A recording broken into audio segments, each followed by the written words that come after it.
Hello, everyone. A warm welcome to the Asia Society Policy Institute's webinar on assessing the outcomes of Indian Prime Minister Narendra Modi's state visit to Washington. I'm Farwa Aamer, the Director of South Asia Initiatives here at ASPI. Last month's grand state visit by Prime Minister Modi stood as a resounding testament to the United States' recognition of India's significant role within the global strategic landscape. The visit not only solidified the bond between the United States and India, but also led to numerous significant technology and defense agreements, setting the stage for a new chapter in bilateral relations. However, in the world of international politics, there is always much to look out for. Today, we're honored to be joined by some of the most renowned experts in India's foreign policy and US-India relations for our discussion. Dr. Tanvi Madan, a senior fellow in the Project on International Order and Strategy in the Foreign Policy Program and director of the India Project at the Brookings Institution in Washington, D.C. Dr. Mohan, senior fellow with the Asia Society Policy Institute in Delhi, and a visiting research professor at the Institute of South Asian Studies at the National University of Singapore. Dr. Mukesh Aghi, President and CEO of US-India Strategic Partnership Forum, the largest independent nonprofit based out of Washington, D.C., which focuses on building a stronger partnership between the United States and India. Thank you all for joining us today. Without further ado, let's kickstart our discussion. But before, just a few housekeeping notes. I'll begin with a few questions for the panel, exercising my own chair's privilege, and then at around 10:45, we'll open the floor for audience Q&A. So if you have any questions, please utilize the Zoom Q&A box below, and we'll try to address a couple of them in the final segment. So let's just begin with an opening question that I have for the panel, and I would love to get each of your thoughts on it. How would you assess the significance of the state visit? You know, we saw some key developments, initiatives, and collaborations emerging from the visit, but now, a few weeks in, how do you see these shaping the trajectory of US-India relations, and what implications do they hold for the global strategic landscape? So I'll begin with you, Tanvi, first. Over to you. Thank you, Farwa. It's very nice to be on this webinar, and particularly always a pleasure to be on panels with Raja and Mukesh. So to answer your question, but also kind of highlight a couple of things you'd asked me to speak about, which is kind of setting the stage and the context for this visit and why you've seen this visit take place in the first place. And I'll just mention my kind of brief takeaways of the visit, and I'm sure Raja and Mukesh will talk about them in details.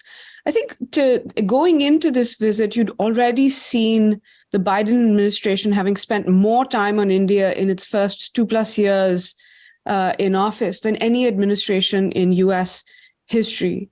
This was not out of the blue, of course, but building on ties that previous governments on both sides had enhanced and built since the US-India relationship was really reset in 1999, in my judgment. And what has been the basis of this investment that both sides have made in this relationship? I think there's been a theory of the case, a two-pronged theory of the case on both sides. In the US side, there's been a broader strategic rationale that one of India as a growing power whose choices would matter, and that its capabilities, its market, its talent, and its connections with the US made it worth investing in.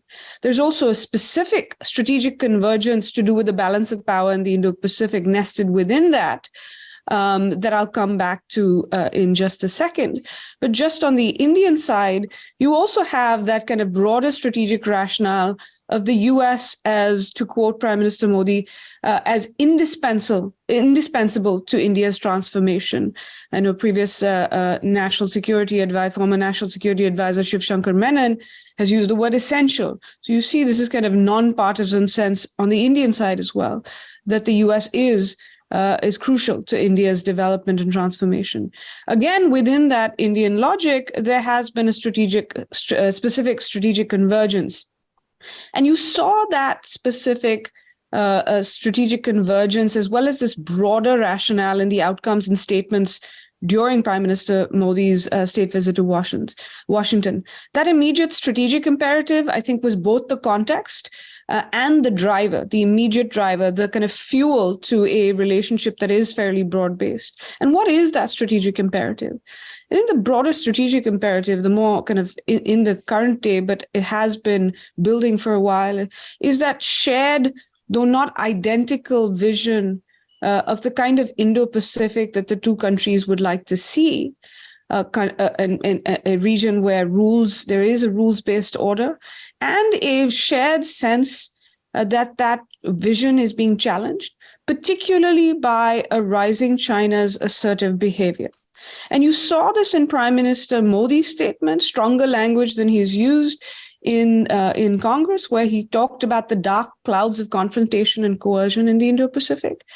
And you saw this in the joint statement, where you particularly saw the line, both leaders expressed concern over coercive actions and rising tensions and strongly oppose destabilizing or unilateral actions that seek to change the status quo by force. So you don't hear the word China mentioned, as is usual during these visits and statements, but it nonetheless has provided the kind of strategic context for this visit. Having said that, while this visit was about that immediate strategic imperative as well, it was very much also a future-oriented future-oriented visit. And you saw this in President Biden talking about working together for a shared future, and Prime Minister Modi talking about a new dawn in the relationship. So this visit to me was really about playing the long game for both sides, working together with each other, but also with others. And it was very interesting to see the Quad found mention upfront from both sides during the course of the visit. Just briefly, kind of some broad takeaways in terms of some of the themes that I saw. I don't want to go into details in terms of specific language or specific initiatives. We can do that, or I'm sure Raja and Mukesh will, but just some kind of top line takeaways for me was one on deepening defense and security cooperation across the board, and not just in ways that we had thought about before. Second was enhancing security in the economic and technology domains together via diversification, via building resilience, and we are enhancing capacities, not just in terms of enhancing kind of capability building, but enhancing talent as well. And I think one of the general themes you saw was technology not as an obstacle in the relationship as it used to be with export controls, et cetera, but technology as an area of opportunity. I think you also saw, thirdly, across the board, a sense amongst the various initiatives that were enhanced, and it was a very rich joint statement in terms of details. But one theme was the linking and integration of India and the US's defense, space, economic, technology, and even energy ecosystems, as well as societies. In fact, one of the people who I think understood what underlay this visit and its implications more than kind of, focusing on one or two deals was a Russian analyst who said, and I quote, "The more India is integrated into industrial chains, the stronger the India-US bond will be." I think you also saw another theme, which was the desire to point out that this is a mutually beneficial relationship. And I think you saw this this is not about strategic altruism, but works for both sides. And you saw this, I think, particularly in the joint statement within the highlighting of various Indian investments in the US, and not just as it is usually the case, which is talking about what the US is doing in India, and pointing out, as President Biden did, that these are job-creating investments in crucial states. You also saw in another kind of theme you saw in this visit was both the recognition of, but also the desire to enhance partnership and partnering in third countries. You saw mention of Fiji and Nigeria, for example, partnering via coalitions like the Quad, like I2U2, and at international institutions. When you saw this in the talk of strengthening the multilateral development banks, as well as countering attempts to unilaterally subvert the multilateral system. You also saw the US willingness to join Indian initiatives, like the Indo-Pacific Oceans Initiative, and the US pulling for Indian membership in the International Energy Agency, but also talk of an invitation to host Prime Minister Modi as a guest at the APEC summit, which will be in Washington later this year, in the US and San Francisco later this year.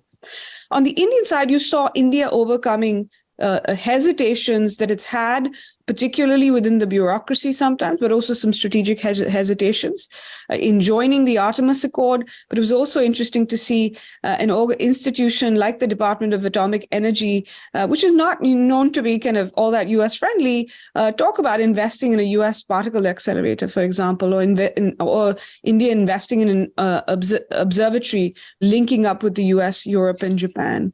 You also saw this India overcoming hesitation in terms of joining the Mineral Security Partnership or agreeing to an Indian Oceans Dialogue. For your listeners who know this, India has traditionally been hesitant to see what it considers external powers enhancing their presence in the Indian Ocean.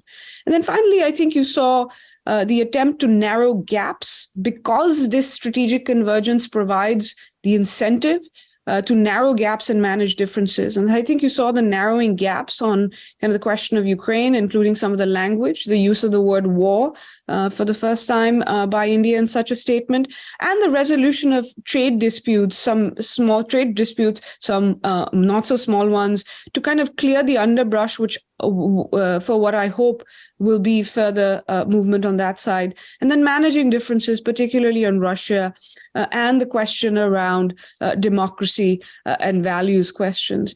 I will end with saying that I think there are a fair number of challenges, and I think you will see some of these play out. But I think the broader challenge for the US-India relationship is about the judgment, about the judgment that either side makes in their own countries about the level of openness that they're comfortable with, whether that's strategic openness, economic openness, or political openness. And then the level of certainty about each other and this question that can the other deliver on that front. So ahead of the trip, you saw lots of expectation from the governments being built. You saw considerable hesitation in both countries in the commentariat. In the US, some saying India was doing too little. In India, some saying India was doing too much with the US.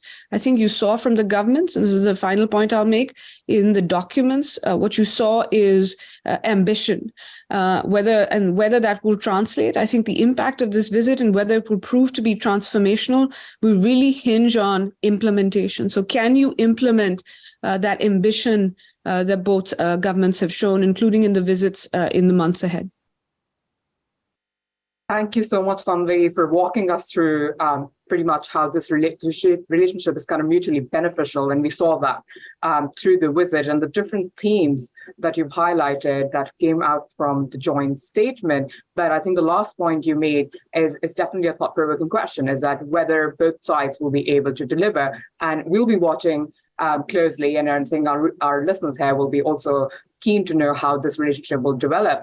Then I'm going to move on now to Professor Mohan here with a little bit more focus on the defense cooperation between these two countries. Professor Mohan, can you take us through how that strategic and defense ties, that relationship's kind of evolved, and what is possibly the Russia factor in this sort of accelerating kind of defense cooperation, but also how the relationship between the United States and India is framing out with developments in the Middle East or the cooperation we're seeing through the ITU. So over to you now. Thank you, Farwa. Thank you for inviting me. It's great to share this panel with Tanvi and Mukesh. Tanvi has already laid out the broad picture. So I'll try and focus on the defense issue. While the India-US relationship has grown quite a bit in the last 20 years, if you look at it, the defense arena has been one of the more difficult ones for both sides. To be sure, I think India has been buying some stuff from the US, about $20 billion over the last many years.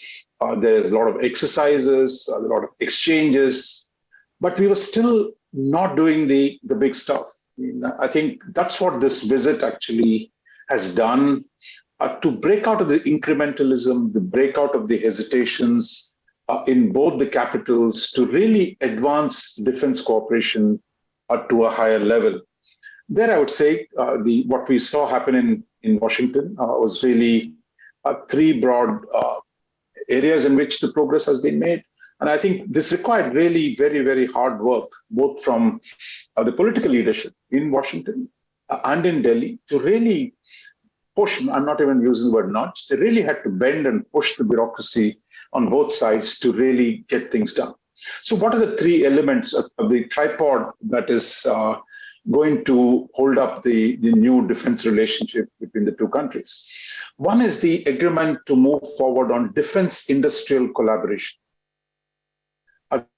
This really, India has long complained of the US does not give India the technologies, even after repeated promises. There was really no delivery on production technologies or sharing technologies in the defense engagement with India. So, and I think now both Secretary Austin and then Jake Sullivan had traveled to Delhi, had negotiated a broad defense industrial roadmap, which is what was unveiled there.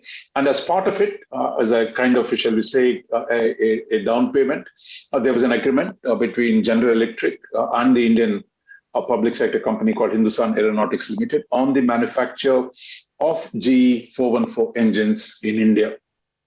This really, this involves a significant transfer of technologies. So this is really something big that this is, the US sources at least have said, this is not the kind of technology that's often transferred to other countries, even the close allies.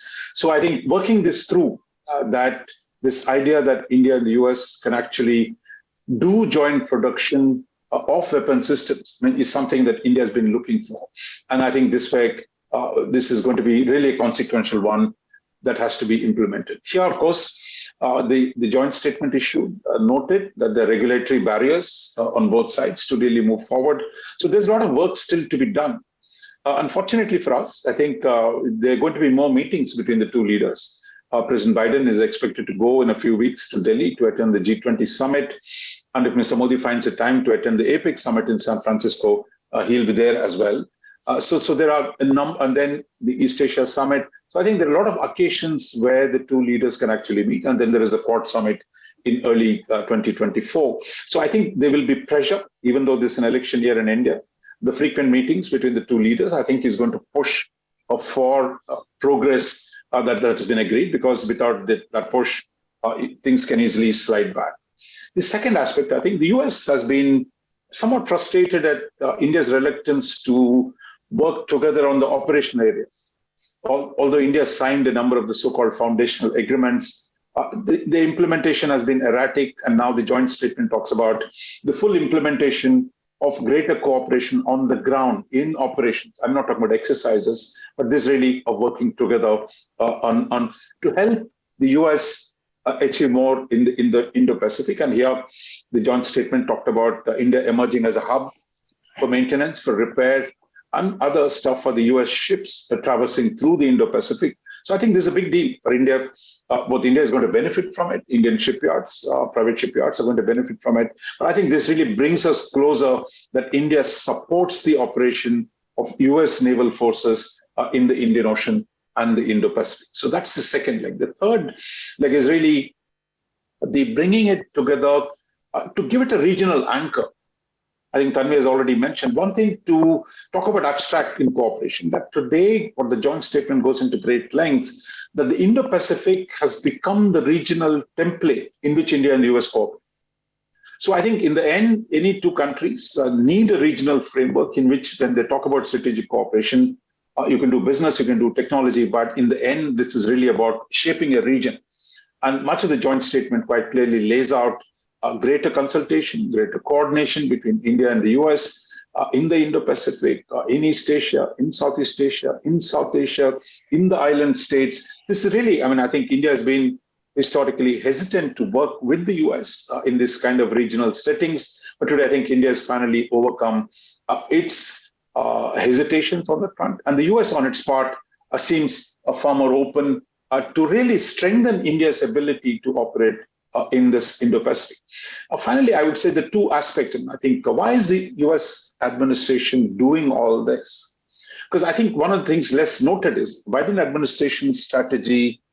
This is not the old control freak strategy. The US will do everything. In fact, the explicit ambition is strengthen the allies to do more, strengthen their capabilities to produce regional deterrence, whether it is the AUKUS, whether it is the Quad or the security cooperation with India.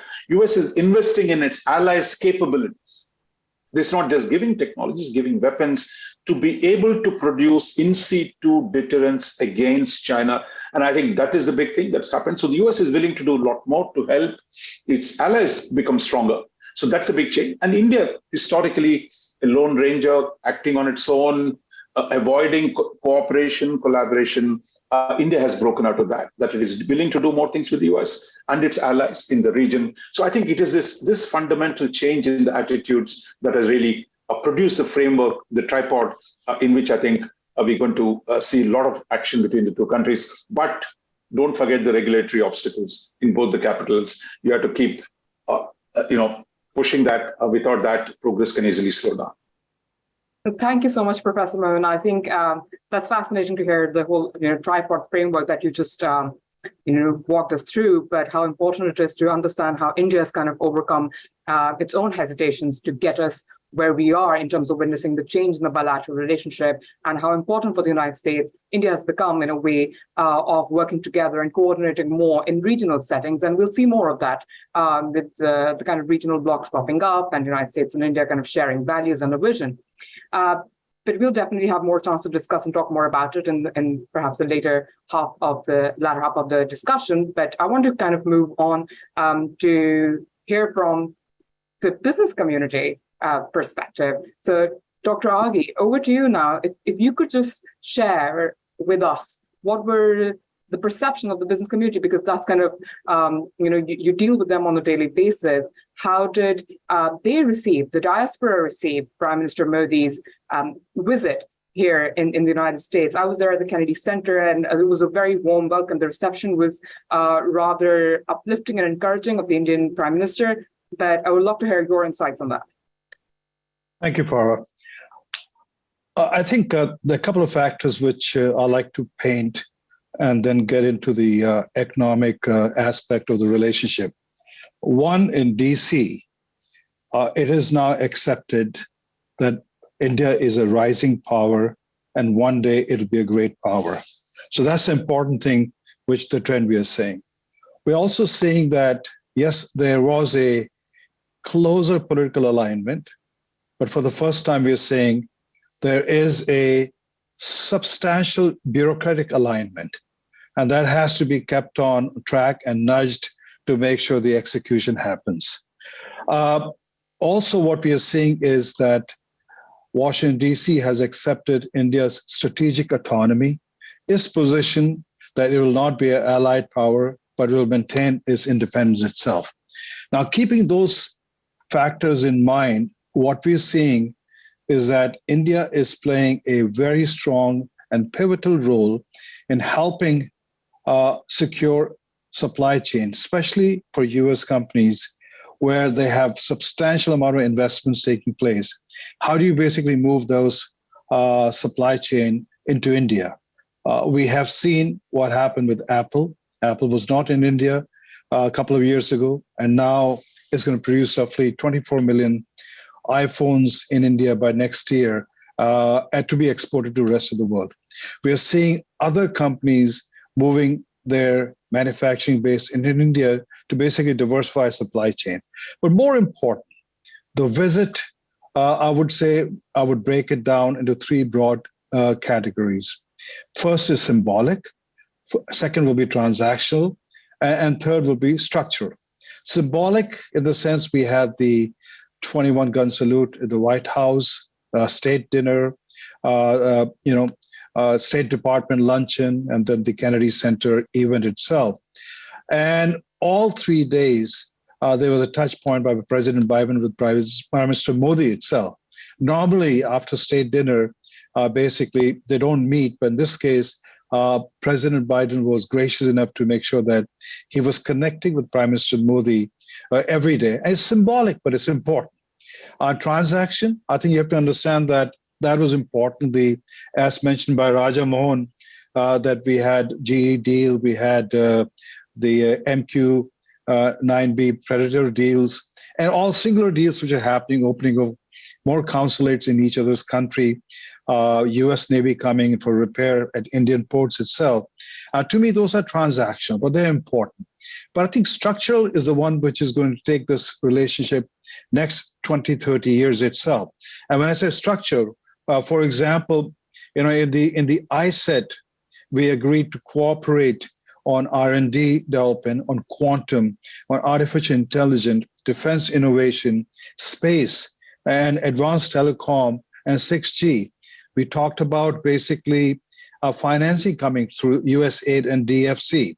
We talk about in partnership with Google, they're going to translate almost AI support in 100 different languages in India itself. We're looking at basically Department of Atomic Energy investing in US particle accelerator. So what we are seeing is the structural aspect, which was not there, is moving in the right direction. The impact of that will not be 1 or 2 years, but next 20 to 30 years itself. I think the concern we have is that both countries will be going to election next year. You have Indian national elections coming in and US, and you don't want things falling through the cracks. So I think that's where we have to work together to ensure that all what has been agreed on, put it on a structure platform with outcomes and milestones and timelines. And that's what we are focusing to make sure that things keep on moving forward. But overall, the business community was excited. It feels that India, with 1.4 billion people, will become an important market as it replaces China in the mid to long term. So I think overall, the visit was substantial and concrete, and now it's all about execution.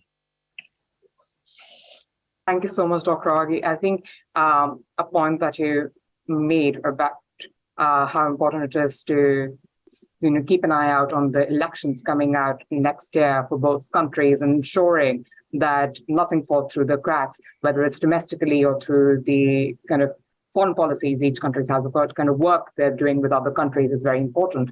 And I think with that in mind, I have another question that I want to be able to get all of your thoughts on. But before that, just a quick reminder to all our attendees that we will be opening up the floor for Q&A in about 15 minutes from now. So if you do have any questions, please make use of the Q&A box down in your Zoom screen, and we'll try and take your question once the session begins. So just, a lot has happened since the visit. It's been a month and weeks, and I pointed out, politics, international politics especially, keeps on surprising us. There's a lot that you always have to be on the lookout for. And so with regards to kind of developments that have taken place, I wanted to get your insights, and in any order we can go, but what are your thoughts on, say, the recent SCO summit that India hosted? And we saw leaders Modi, Xi, and Putin virtually, albeit, but convened shortly after the US state visit. And in the same vein, we now have the BRICS summit coming up in August. Of course, there's the big G20 summit that India is hosting in the fall. And with elections that we just talked about in mind, especially for Indian general elections, what are your expectations for India's external engagements and the potential outcomes of these summits, of these groupings that we'll see in the coming weeks and months, and if they have any bearing at all on India's domestic politics? So, Tanvi, if you would like to just start. Sure. I think, one of the things, if anything, you've seen, I'm going to set the G20 aside and just talk about the SCO and perhaps the BRICS as well, is what you're seeing is what India has actually always been very kind of open about. And it's something Mukesh talked about, which is it is not going to be in anybody's orbit. It's not going to be an ally. India is, to paraphrase everybody from Prime Minister Nehru to, I think, the other person who put it most publicly was External Affairs Minister Jaishankar. India is on India's side. India will be in India's orbit. And it will maintain a diversified portfolio of partners to, in some senses, maintain that autonomy and independence of action. But what you've seen, because the other thing that happened in the last few weeks is Prime Minister Modi's visit to France as chief guest as a guest of honor for Bastille Day. And what you're seeing is, if you think about India having a diversified portfolio of partners, what I think people sometimes forget is the weight of partners in that portfolio is not equal. So India does diversify, but it's not an equal partnership with every country. And so what you've seen, I think, in the last few years is, whether or not a lot of people in India want to acknowledge it, is that the weight of the West writ large in that portfolio has grown, especially compared to others. Russia's has perhaps shrunk a bit, despite the new kind of energy or oil imports in specific. And China, of course, has become more of a rival than a partner. Perhaps it always was. So I think when you're seeing India participating in all these institutions, it is from that sense that it will remain an independent actor, which in some ways is both a developing and developed country at the same time. So, it will be part and considers itself a part of the so-called global South, but at the same time is also engaging with the West in ways that it didn't in the past. I think the SCO and BRICS at one point for India made a sense to the governments then, because it was a time, particularly the BRICS, which came first, when the West was not giving India much of a voice or a platform. So India saw these as non-West platforms that were helping it to talk about issues that it agreed on with these countries, including its role in global economic governance. India is a sovereignty hawk, like Russia and China to some extent as well. And so you saw India gravitating towards these. Now, I think, and I think you saw this is evident at the SCO summit. I think you'll see some of this in the BRICS summit. There is an attempt by China and to some extent by Russia to make these anti-West organizations. And I think that means they will have limited utility for India because India's, as all of us have pointed out, if Prime Minister Modi says the US, which is part of the West, is indispensable for India's transformation, why would India be part of an anti-Western grouping? India won't leave these groupings, but I think in their outcome statements, you saw the limitation both in terms of them as a platform, but second, of India-China tensions. As long as India-China tensions remain, and I don't see them reversing anytime soon, I think there's an effort to stabilize the situation at the border. But I don't think you're going to see a reversal in that trend. And I think that will pose limitations for SCO and BRICS, including in terms of India's not kind of full-throated endorsement of BRICS expansion, which China wants, in part to turn these institutions into an alt G20. But you're not hearing about things like, the Russians try to float, though there's going to be a new BRICS currency, and the Indian External Affairs Minister said, nope, there is not. So I think you're seeing the limitations of these organizations, but I don't expect India to leave them anytime soon. India will stay in, and in fact, will try to ensure that its interests are protected. And in some cases, those interests actually are shared with a number of countries, including the US. Thank you, Tanvi. Yeah, if I might just step in, just to reinforce some of the points that Tanvi was making. Look, there was a context in which the Shanghai Cooperation Organization and the BRICS had come up. That was the context of a unipolar moment in the 90s when some of US policies, for example, on the question of intervention in Kashmir or on the question of rolling back India's nuclear weapons program, created a sense of unease in Delhi. And I think they were hedging against the unipolar moment by getting close to China and Russia. But that context is gone. The context in which these institutions came today no longer obtain. Today for India, the challenge does not come from, the security challenges don't come from the US. They actually come from China. And dealing with the China challenge requires US help. So I think the context in which we are operating has fundamentally changed. You could say in the 90s, India's fear was of a unipolar moment and the need to build a multipolar world. Today, as China rises and dominates Asia, I think India's principal objective today is to build a multipolar Asia, that an Asia that is not dominated by one power, China. And for that, to achieve that objective, India is going to work closely with the United States and its Asian allies, including Japan and Australia. That's what we've seen unfold, because India's principal contradiction today is with China.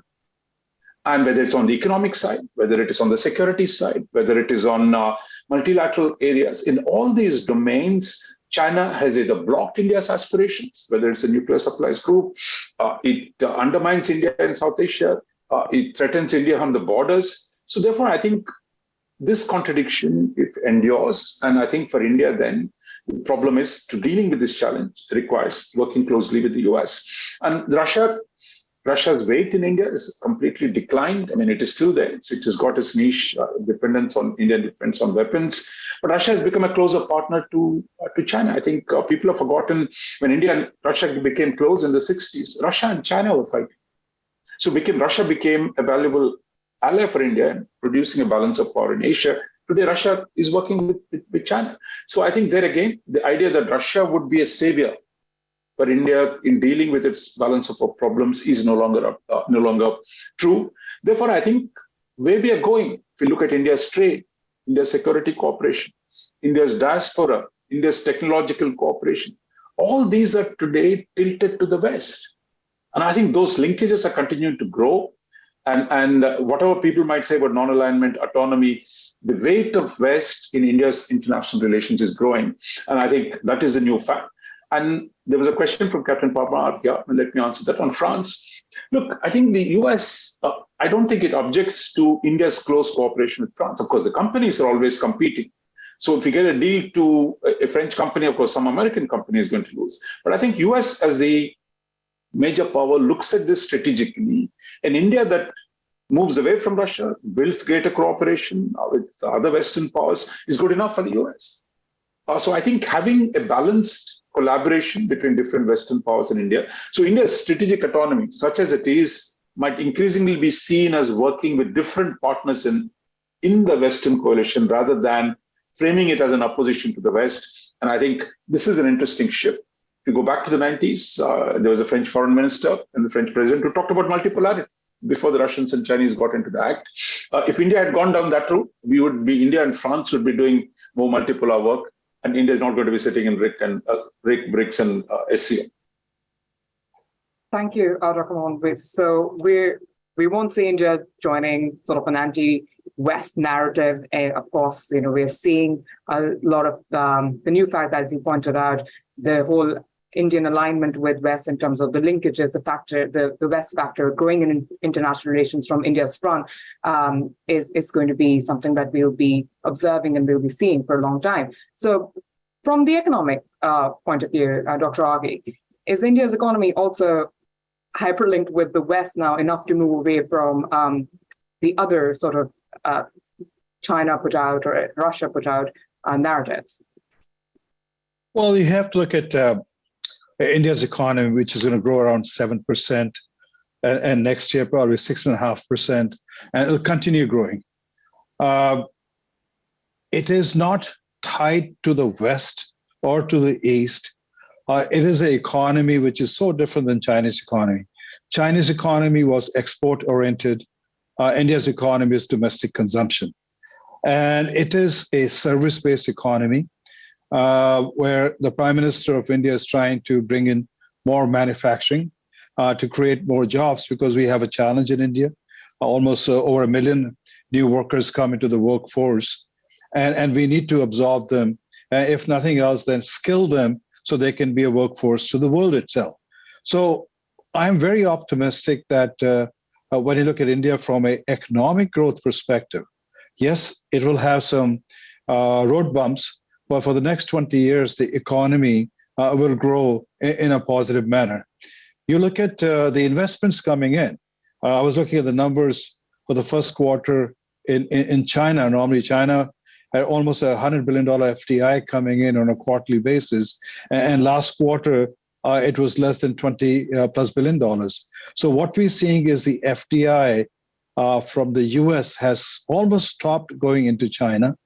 And what we are seeing is a substantial rise coming to India. Our challenge is to bring in institutional investors coming into the infrastructure area. And what we're seeing is that the institutional investors are looking at India much more seriously. Yes, we are getting the Canadians and Mutabla and the Australians, not the Americans coming in. So overall, I'm very optimistic that you will see that the investment and technology both from the US will get more and more accelerated. One more factor. You have to understand you have almost 5 million Indian Americans in the US, and they are one of the most affluent minority group. They are in the pivotal position in the US. Their, I call emotional link with India is still very strong, and they keep on looking at how you do basically bring in more investment into the country. So I think you will see the momentum picking up and accelerating between India and the US on the economic front. Well, that's brilliant. And I think it's good news for both parties from the United States and in India who are interested in seeing the relationship thrive to bring in benefits, mutually beneficial outcomes for both countries, whether it's economically, whether it's strategically, whether it's through defense and technology. That's a big one that we can just touch upon through the discussion. I do want to now kind of open up the floor to questions. And one question we can quickly address from Brian Feng, and it's about the expectations from the APEC summit. So if any one of you would like to just quickly address that. Feel free to, Tanvi, you touched upon APEC, so if you... I mean, I think Mukesh might be the better person on the trade side. I think, there's been an effort and just to give her props, this is something former CFR senior fellow and now dean at the Elliott School of George Washington University, Alyssa Ayres, has been calling for a while of India getting membership of APEC. That has been difficult because of members' sense of India's approach to trade in particular, but investment in some cases too. And so I think in some ways this is partly a kind of a recognition that even if not there isn't a US-India trade deal right now. Mukesh can talk about maybe whether or not that's going to happen. Unfortunately, the US has now moved closer to where India used to be. India's moved closer to the US. That's still not a great place to maybe start a deal in terms of moving vis-a-vis protectionism to some extent. So I think, with an APEC summit, it'll be interesting to see. It'll be close enough to the election that I don't know if Prime Minister Modi will choose to attend. But I think the US wanted to signal that it sees India as an economic partner and also in terms of supply chain diversification. So India has joined. I know people make fun of the Indo-Pacific Economic Framework all the time, but the fact that India has joined 3 out of 4 pillars, to me, set aside what it says about some of the other issues, I do think in terms of whether IPEF itself is going to go anywhere, the fact that India joined to me is significant or at least striking. And so I think part of this is to say, look, India is part of this ecosystem that the US is creating. So it'll be interesting to see if it happens. But on the substance of the kind of trade and investment, I'd defer to Mukesh. I will just say one thing about because you'd asked about the G20. I do think some of the G20 is a place where you can, on the one hand, see some of the contradictions that continue to persist, or the differences between the US and India, where you will see to some extent that tension of India saying, look, I'm a kind of a member of the Global South. And sometimes, unfortunately, when India is trying to show its independence to the Global South, that does turn into anti-Western language. But you've also seen the G20 also as a place where India and the US are cooperating, including with India making the case to the US that, look, you want us as an actor that is engaging with the Global South, because otherwise the only other actor that's doing it in that scale, not only other, since Japan and others do as well, but is India with its connections. And so you're going to see, I think, some talk of debt restructuring, et cetera, at the G20. But you will see some of the differences between the US and India, including the continuing differences on Russia that will play out there. Thanks. May I respond to that? Yes, and Dr. Aghi, there's another question, I think you can kind of also respond to that in your answer. And that's with regards to what is the scope for resuming talks for a US-India bilateral investment treaty or a free trade agreement? So if you could also address that as you respond. Sure. APEC was established as a economic cooperation. And what we are seeing in Asia is becoming economic competition. We're seeing balkanization taking place, where US is putting stringent rules and guidelines of technology transfer to China, especially on the chip side. And China is responding by restricting a lot of critical minerals coming into the US. China, with this new law as of July 1st, has gone off companies like Micron and others. And basically, a lot of US companies are getting harassed in China. So what we're seeing is a very strong balkanization happening rather than economic cooperation happening in Asia Pacific. And I believe that process will get deeper, it'll get aggressive, and it'll get brutal.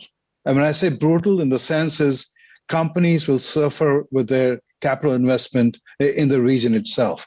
So I think it's important that India comes and plays a role where it can provide diversification. It can provide secure supply chain, because US is still dependent on a lot of its stuff coming in from Asia and also from India. I mean, so if you look at 40% of the generic drugs coming into the US are from India, but 70% of the API India gets are from China. So I think it's critical that as the APEC summit takes place and balkanization process continues, there's more cooperation taking place between India and the US. Now, in response to regarding the FTA taking place between India and US, I don't think it's going to happen in the near term because the political and unions in the US will not let the Biden administration go in that direction. But we are seeing effort being put in to cooperate more, take out the barriers. In the last visit, India, US had 7 complaints in WTO, and 6 were resolved on Prime Minister Modi's visit to Washington, D.C. So we're seeing more and more cooperation taking place. India needs roughly $160 billion a year just on energy transition.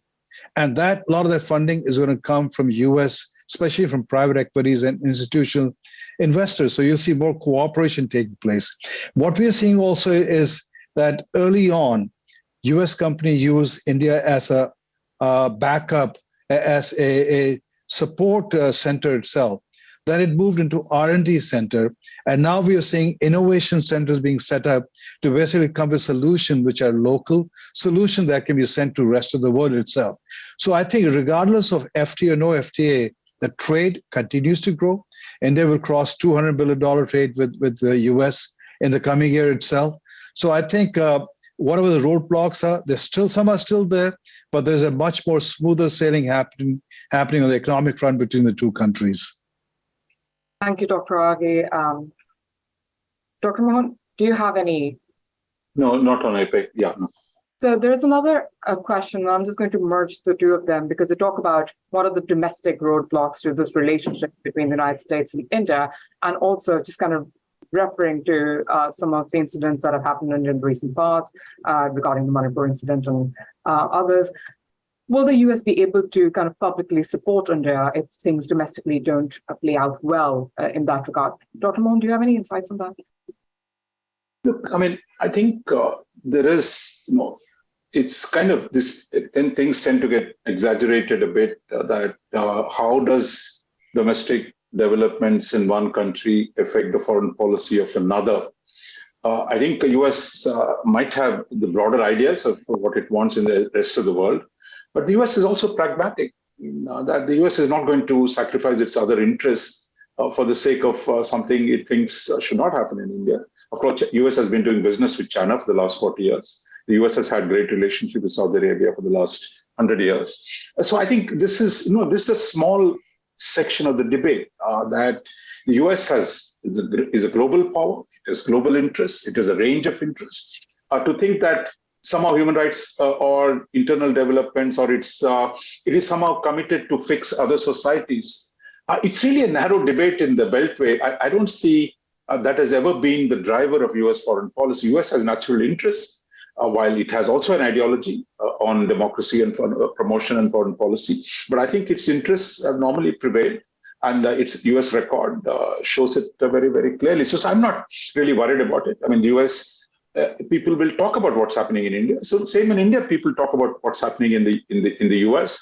So I think that is common. We are two large democracies, so there'll be a lot of noise in the two states. And I think what Modi and Biden have demonstrated in the last 2.5 years, look, they're not going to be detained by this noise. And they're going to pursue very vigorously their shared interest today, that the opportunity for the first time in 75 years to build a real partnership, that's what we are seeing. While there will be concerns in India about what's happening in the US and in the US about what's happening in India, but I don't see them as fundamentally, breaking the deal or derailing the process that has begun with this summit. Can I just come in there? I do want to kind of just say, we all talked about how this relationship, this visit in part was about further integrating and highlighting the connections between the ecosystems. By very nature of that, and this is not about interfering in each other's internal affairs, but the very nature of that, and the point that Mukesh made as well about the diaspora, these societies and economies, it's not just the governments that are connected. And so I do think there will be a dimension where what happens in the other country will shape how the country is seen, including in kind of economic domains, societal domains. And the relationship works best when it has multiple constituencies and when they're all pulling in the same direction. When you've had domestic developments, either in the US or India, lead to constituencies pulling in opposite directions, whether it's because of diaspora concerns, whether it is because of concerns about the state of democracy in India, I think the Biden administration has been very clear that is for Indians to decide. But we cannot say that it does not affect, that it will not be a kind of a factor. Will it not be a roadblock? Like Raja, I think the US tends to be very pragmatic about issues. But I actually do think both India and the US should care about what happens in each other's countries. Because even on a strategic basis, their ability to play the role that each side is envisioning for the other, whether that's US commitment in the Indo-Pacific, or it's India's ability to be the kind of, the net security provider, or whatever the state-of-the-art term these days is, that ability is dependent on both sides' domestic, what happens at home. And so I'm like Raja, I think there's always been an element of pragmatism, but I do think this is not a factor that can be ignored, not least because it will even affect the strategic. And, Mukesh pointed out, one of the reasons India is attractive to the US as a partner economically in terms of supply chains and vice versa, is because the country is a democracy. That it will the logic being it will be more transparent, there will be a rules-based order within India, there'll be rule of law, etc. So when there's this thing that, the US did it with China, they'll do it with India no matter what. One, I hope India actually does aspire to higher ambitions. Look, I think, Tanvi, India is not an exception, right? I mean, there is a history of US foreign policy, right? Raja, I will just say, all I'm saying is, you heard the president say this. I totally agree with you. There will be a pragmatic US decision. You've already seen this. But all I'm saying is, what makes India more attractive to the US is that it is the non-China. And so that aspect, I think, is one of the things that has driven this relationship. And so I think it is important. And I think India should care what happens in the US, including next. That's our internal liberal issue for Indian citizens. Look, we do our battles. There is huge politics going on in India. I think the administration has been very... I think the administration has been very clear. It's a minor factor. No, I think the administration can be clear. I'm talking about the structural thing that... That's fair enough. In another country will be a minor factor, but it's not the dominant factor. That's all I'm saying. Raja, I'm just pointing out, and I said, Jake Sullivan has said this is for Indians to decide. But I'm just saying that there are constituencies here that it will shape. It makes it harder to get those decisions that the administration wants to make for India. So I'm just saying that yes, it's not going to be the dominant factor, but we cannot ignore it as well. Yeah, no, thank you for Sure. those perspectives. We'll move on to a final question because we're reaching the end of our hour here. But it kind of connects to how has India opened up its economy recently kind of for foreign participation. When we heard of Tesla coming in, we heard of BYD going out. So we want to be able to hear a little bit more about that. All of you kind of touched upon it, but maybe Dr. Aghi, if you want to kind of mention some notable points that have happened in the recent past, how India has opened up its economy to foreign participation. Well, you have to look at India's ease of doing business. It gets better and better. You have Modi administration, which has basically cleaned out almost thousands and thousands of redundant policies and laws to make things easier. A foreign company can invest in almost every sector. In fact, for the first time, the space area got opened up, and within 6 months, we had over 236 startups offering services from debris management to data management itself. So I think the Indian economy is one of the more open economy in the world now. Yes, we have challenges, but what we see is US companies are very keen to leverage that because we have a massive shortage of technical resources in the US. If you look at on the West Coast, almost 1 million shortage of software engineers, and we need to be able to leverage that. So what we're doing is moving innovation centers to India rather than doing it in California or in other part of the United States. So I think India is not only just an area for getting skilled resources, it is also becoming a market opportunity. As the income spending goes up, you're seeing people buying more Apple phones itself, buying Macs. And I think once Tesla comes in, you will see a massive desire to purchase Tesla EVs. So I think what we're seeing is the cooperation, collaboration between the two countries, especially India as an economy, is moving up. Yes, it is a $3.7 trillion economy. By 2027, we expect this to be a $5 trillion economy. That means it'll be a third largest economy. And if you follow Goldman Sachs report, by 2050, it'll be the second largest economy in the world itself. So I think India is in the right trajectory. It has to buy peace next 20 years to stay focused on economic development, and we hope that it does. Thank you so much. I think that's an important factor to remember. On 1.4 billion and growing population, $3.7 trillion economy, and that makes other partners in the world want to come and work with a country like India, and you will see that growing, and you'll see more of the likes of Teslas and of course, Apple and Google and all coming in to partner with the country in developing factories and providing labor, kind of employment. Ideally, we want to see a way they come in that provides benefit to the local economy, provides employment for the burgeoning youth population. So those are things to keep an eye out for. But we do have just 2 minutes left, and there's a quick question that I want to be able to take, and that's with regards to the energy. We haven't really talked about energy very much here. So if any one of you would want to make a quick comment on how the energy relationship or within the energy sector, you'll see more of US coming in with working with India. Farwa, let me just speak to that because we just finished a US-India clean energy strategic dialogue where we had Minister Hardeep Puri and Secretary Granholm in Delhi and Goa. There is two aspects of energy. One is the energy security, and then focus on clean energy. India's basically massive amount of its energy comes from coal. And India imports roughly 80% plus percent of its oil. And we had certain discussions on buying Russian oils or Iraqi oil. I want to get into that. But I think overall, what we're seeing is India is focused on 2030 and by 2070 on zero net carbon emission.